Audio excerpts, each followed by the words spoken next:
Assalamualaikum warahmatullahi wabarakatuh. Perang melawan narkoba bukan sekedar tugas, tapi perjuangan menjaga masa depan bangsa.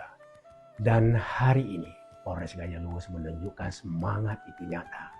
Saya, Ruslan M. Daud, anggota DPR RI fraksi PKB, menyampaikan apresiasi tinggi-tingginya kepada Pak Kapolres Gaya Luwus, AKBP Hiro beserta seluruh jajarannya yang telah berhasil mengungkap pengedaran sabu, ganja, dan ekstasi serta membongkar jaringan narkotika nasional dan internasional.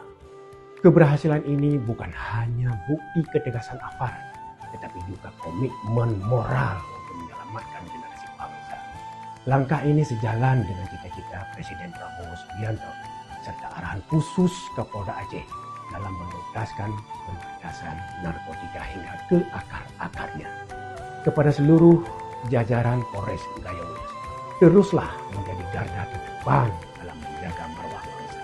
Sekali lagi, kami bangga kepada Kapolres Gaya Luwus. Salam presisi, salam sehat tanpa narkoba. Wallahumma fi'la kami. Wassalamualaikum warahmatullahi wabarakatuh.